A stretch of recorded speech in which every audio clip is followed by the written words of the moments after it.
भारत के लोकतंत्र को लेकर एक बड़ा सवाल अब देश के सामने खड़ा है कि क्या हमारी लोकतांत्रिक व्यवस्था फर्जी वोटर्स के सहारे बंधक बन चुकी है।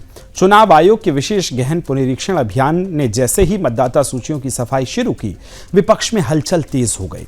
दशकों से राजनीति में छुपी हुई सच्चाई पल रही थी। नकली वोट बैंक, असली मतदाताओं की जगह फर्जी, मृत या घुसपैठियों के नाम जोड़कर तुष्टीकरण की राजनीति की गई। लेकिन अब जब चुनाव आयोग इस फर्जी वोट कारोबार पर सर्जिकल स्ट्राइक कर रहा है, तो विपक्ष इसे लोकतंत्र पर हमला बता रहा है। चुनाव आयोग के मुताबिक 7.17 करोड़ फॉर्म जमा हुए, 20 लाख मृतकों के नाम हटाए जा रहे हैं, तो वहीं 28 लाख के पते बदले गए हैं और 1 लाख से अधिक ऐसे नाम हैं जिनका कोई अता पता नहीं है। ये लोकतंत्र की सफाई है या फिर विपक्ष की रणनीति का पर्दाफाश, इस रिपोर्ट में दिखाते हैं आपको।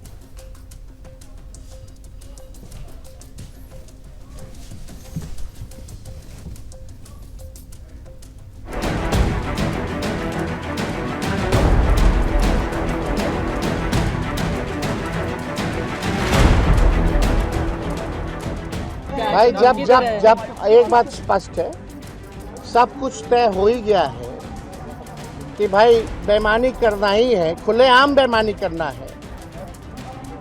वोटर लिस्ट से लाखों का नाम काट देना है और यही लाखों वोटर जो थे मोदी जी को वोट दिया, कई सरकारें चुनी, तब ठीक था। अब ये अचानक से गड़बड़ कहां से हो गया, यही तो सवाल पूछा जा रहा है। यानी सरकार के लोग आज खुद ही कह रहे थे कि भाई हम फर्जी चुन करके आए हैं और फिर से फर्जी चुन करके आएंगे। तो जब बेईमानी करना है तो हम लोग इस पे विचार कर सकते हैं, बॉयकॉट करने। और ये बता दें कि अब जात की राजनीति नहीं चलेगी। जंगल राज के युवराज, जमीन से उठने वाला, आपके समुदाय में भी जमीन से उठने वाला एक से एक शरीफ और सज्जन लोग हैं, उसकी राजनीति आवेगी।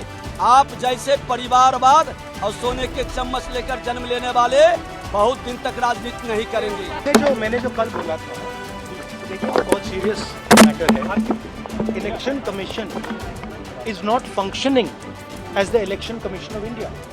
Today they made some statement, this is complete nonsense, right? The fact of the matter is that election commission is not doing its job. Now we have concrete 100% proof of election commission allowing cheating in a seat in Karnataka. Not 90%.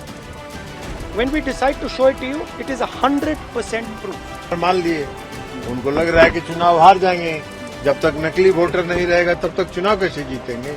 तो नकली voter के आधार पर जब जालसाजी ही करना है तो जालसाजी का क्या जवाब है। जब जालसाजी पकड़ी गई तो कहेंगे कि अब हम चुनाव नहीं लड़ेंगे। ये तो आपको निर्णय करना है।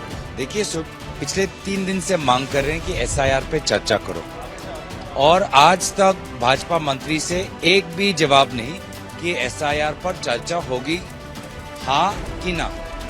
हम बस यही केंद्र सरकार से, केंद्र मंत्री से सदन के अंदर सुनना चाहते हैं कि एसआईआर पर वोट जो देने का अधिकार आज लोगों से छीना जा रहा है, उस पर चर्चा होगी हाँ कि ना। जब ये जवाब देंगे, सदन की शुरुआत हो जाएगी। नहीं, बॉयकॉट बिहार इलेक्शन करने का और इस तरह से विरोध करने का सिर्फ और सिर्फ यही उद्देश्य है कि उन लोग को अपना स्पष्टीकरण देना चाहते हैं कि चुनाव हारने के बाद क्या कहना है। पहले महाराष्ट्र में जब चुनाव हुआ था, तब इन्होंने कहा था कि वोटों के साथ छेड़खानी हुई है, रिवीजन होना चाहिए, डॉक्यूमेंटेशन होना चाहिए। अब हो रहा है तो इनको फिर परेशानी हो रही है, फिर ये भ्रम फैला रहे हैं, भय फैला रहे हैं। और बहानेबाजी वाला ये बयान है, जिससे बाद में वो कहें हमने तो पहले ही कहा था कि हमारी हार का कारण एसआईआर है। जबकि तेजस्वी यादव एवं भारत का विपक्ष अकेला वाहिद विश्व का वो विपक्ष है जो ऐसे मतदाताओं को, जो हमारे देश के नहीं है, जिनसे आंतरिक सुरक्षा को खतरा हो सकता है, जिनसे सांप्रदायिक सद्भाव को खतरा हो सकता है, उनको मतदाता बनाने के लिए सारे लोग लगे हुए हैं। सर देखिए, विपक्ष के नेता हैं, निश्चित रूप से यदि उन्होंने यह बात कही है तो उनको भी स्वतंत्र बात करनी ही चाहिए, लेकिन हमारा विश्वास सर्वोच्च न्यायालय के साथ है, हमारा विश्वास इस सदन के साथ है। हर कीमत पर सदन में हमारी बात दबाई जाएगी तो सर्वोच्च न्यायालय है, वहां तो नहीं दबाई जाएगी ना।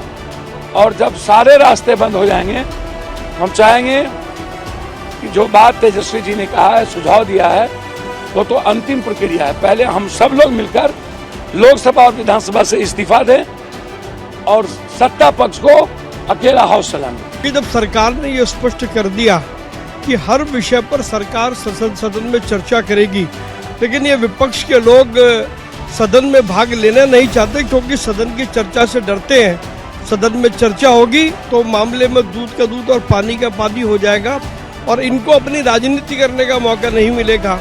इसलिए चर्चा से इन्हें कोई लेना देना नहीं है, इनको लेना देना केवल अपनी राजनीति से है। इसीलिए सदन का बहुमूल्य समय खराब कर रहे हैं। इससे दो ही तथ्य उभर के आते हैं, या तो वो समझ गए हैं कि आने वाले दिनों में उनकी हार सुनिश्चित है, तो वो पहले ही किसी बहाना बना के तेजस्वी जी मैदान से अलग हो जाना चाहते हैं, या इसमें कोई बड़ी राजनीति करना चाह रहे हैं। लेकिन मेरे समझ से उनको प्रत्यक्ष रूप से दिखने लगा है कि चुनाव की बड़ी हार दिख रही है, शायद यही कारण होगा। सड़क से सदन तक लोकतंत्र की हत्या करने वाले, लूट करने वाले, वोटों को लूटने वाले और चीरहरण करने वालों के खिलाफ आंदोलन जारी रहेगा। होना चाहिए, और जब एसआईआर हो रहा है तो ऐतराज कर रहे हैं।